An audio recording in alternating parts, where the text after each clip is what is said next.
Hey, what's going on, guys? Dylan and Everett here from Flight Performance and Fitness. Today I'm going to talk about isometrics. Isometrics have gotten a lot more love in the last couple of years, but I still would say it's one of the most underutilized, underrated tools in the toolbox for a strength and conditioning coach or a personal trainer. It's not as flashy as squats, deadlifts, Olympic lifts, stuff like that. It's not as fun to watch, or probably not as fun to do either. But if you want resilient joints, stronger tendons, stronger tissues, and be able to create more force production as an athlete, it's kind of a must. It's an essential tool in the toolbox.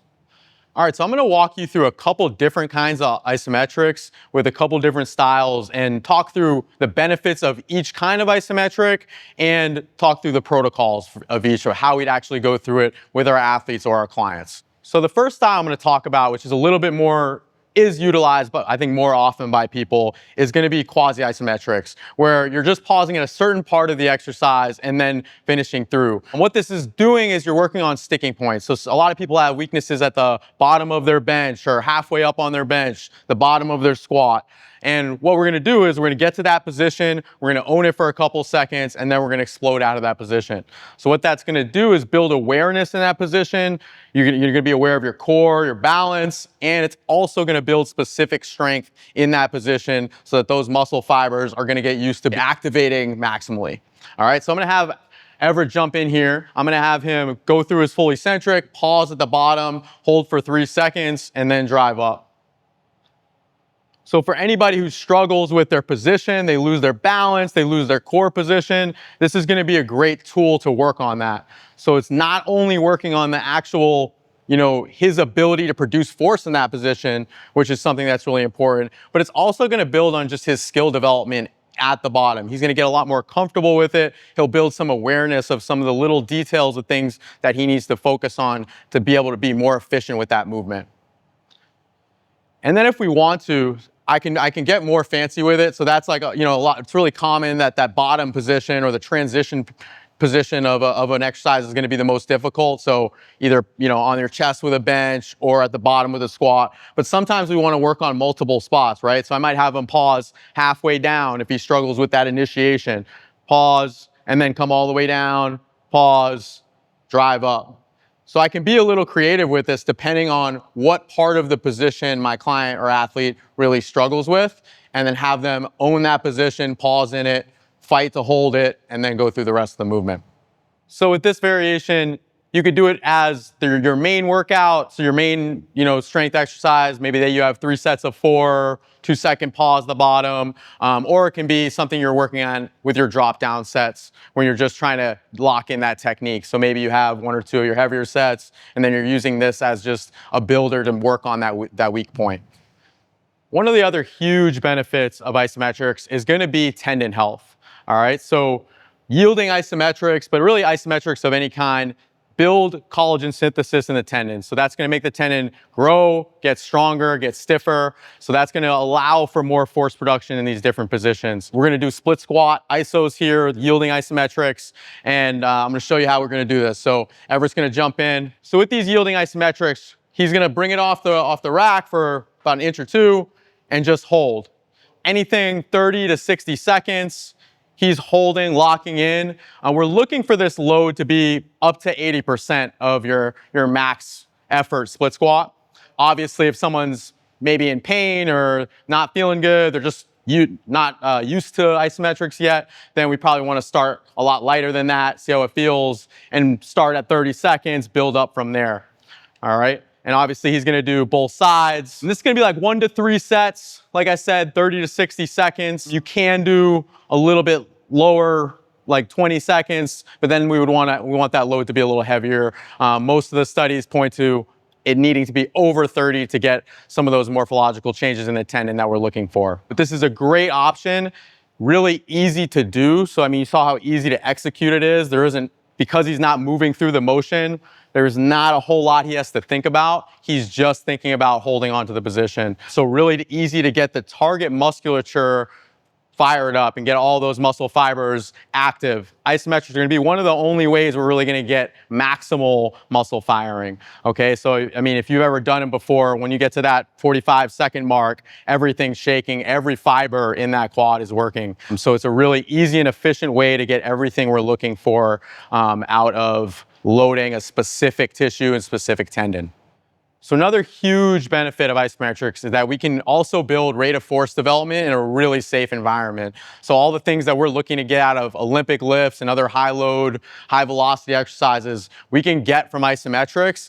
Lot less toll on the body, a lot less stress on the joints, but we're still getting all those high threshold fibers firing, and we can do it in a really easy, efficient way. So what we're gonna do here is an overcoming isometric split squat against the rack.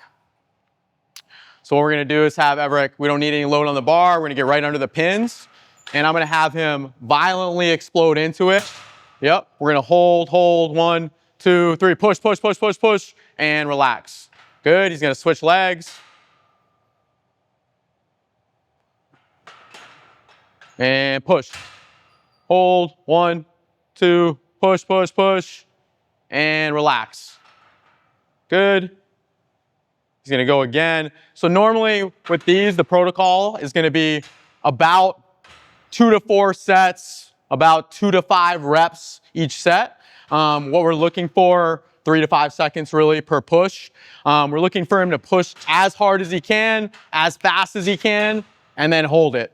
And keep, honestly, like, if from a coaching perspective, I'm a lot of times we're gonna have to kind of hype the person up because most people aren't used to giving full effort into anything. So we're gonna have to push, yelling at them, trying to get as much tension into the ground as possible. You know, there's been a lot of studies over the last couple of years. Alex Natera did a lot of research on this as far as using these overcoming isometrics only.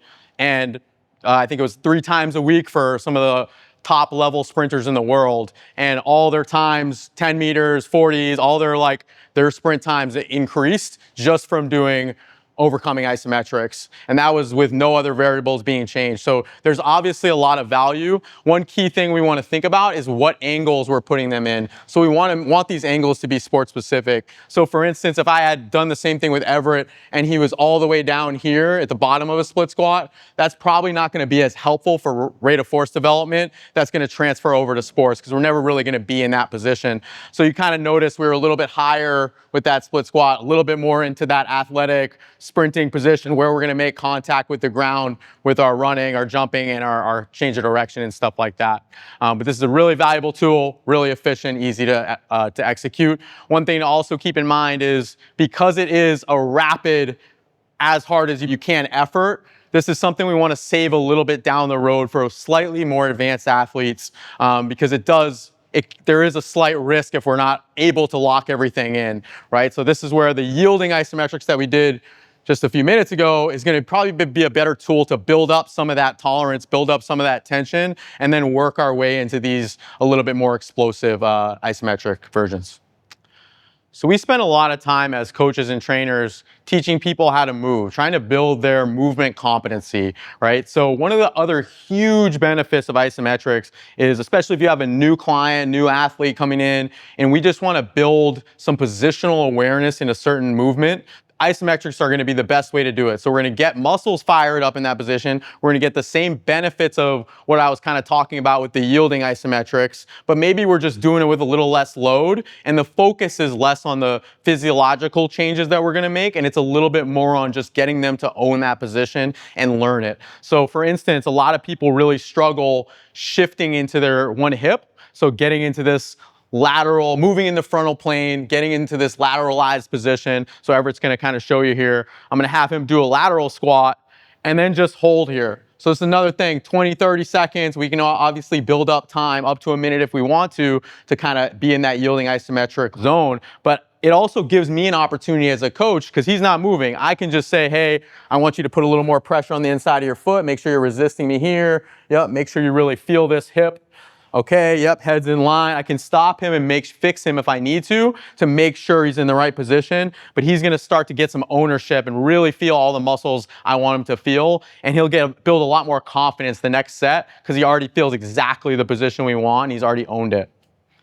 So one of the next most important tools and uses of isometrics is just going to be pain modulation for people. So if you've been a coach, if you've been a trainer, you are going to deal with people in pain. They're going to come in, they did something, they were playing pickup basketball, their knees sore, they were hiking, whatever it is, right? So we want to have tools in our toolbox to make sure that they can still have an efficient, useful session. And a lot of times isometrics is going to be your best tool because we can really titrate how we want to set people up to make sure that they're going to feel the right muscles that we're looking to feel. They're going to get some blood flow there. They're going to get the tissues firing. And most of the time, there's going to be an analgesic effect where, for the next hour or so, that knee feels way better. And they're able to do things that they couldn't do when they walked in the door. Really easy tool for anybody. I'm talking athletes, Gen Pop, anybody. We're going to be able to find an isometric generally that's going to get them to feel better than when they walked in. So let's imagine somebody walks off the street, they come in, they say, the front of their knees is sore, they don't know if they can do the workout. First thing I'm generally going to do is going to bring them over to the wall and do some kind of wall sit variation. If I really want to take a little stress off the knee, I can walk their feet out pretty far. And then I'm just going to have them sit down wherever feels comfortable, wherever they start before they start feeling pain. Usually around there is a good spot to start. And I'm just going to have them hold that, right? If that feels really easy to them, feels good, we'll walk their feet in a little closer. I can make that angle a little more intense. We can hold that. Okay, great. I can add load to this, right? Make this a little bit more intense. But I'm basically just working off of how they feel. So if it feels good, okay, we can make it a little bit more intense because I do want to intensify things. I want to make it so that all the exercises that they're doing in the day feel good. And I want to get kind of close to what they're going to do in the workout. I kind of want to make this as intense as I possibly can. So we can add load, we can add time, or I can have him do a little bit of an overcoming isometric where I have him push into the ground. So he's doing like an active leg extension to the ground, make him work a little bit hard, give a little more intent into making sure we're putting stress on the knees in the right place. So this is a really easy one for knees. If we want to make this a little bit more athletic, or we're just doing this for a little bit more advanced client, I can go single leg if it's really only one side. So say just his right knee is bothering him. All right, I'm gonna have him lift his leg here. We can focus on that one leg to make sure he's not subconsciously shifting his weight to the leg that feels good, all right? We can make sure we wanna isolate or actually attacking the joint that's at stress. All right, so that's gonna be a great knee variation. So I'm going to make one more point about isometrics, and it's going to be versatility. It's a huge benefit in making sure that no matter what sport they play, no matter what they're trying to work on, I can find a position that's going to be really transferable into their sport. We can imagine a basketball player, right, who struggles keeping their position in contact. I can just do like a little position here where I'm having him push as hard as he can against me. He's working really hard with that outside leg. He's working hard with his core and his upper body to maintain position. That's an easy one that's really transferable. If I'm more of a sprinter or a field athlete, I can have him get into that deep sprint position, locking in, acceleration position, and I'm having him drive as hard as he can, doing an overcoming isometric here, trying to push himself against the wall, which is obviously immovable. So he's gonna work as hard as he can there. But the point I'm trying to make is it really is so versatile. Whether you're doing a yielding isometric, whether you're doing a quasi-isometric or an overcoming isometric like that, I can put them in any position I need to that I think is going to be the most transferable to their sport. And the thing we're thinking about is obviously angles and position, right? Those are the main two things that we want to mimic the movements and positions they're going to be in their sport. And that's what we want to be conscious of when we're thinking about with athletes.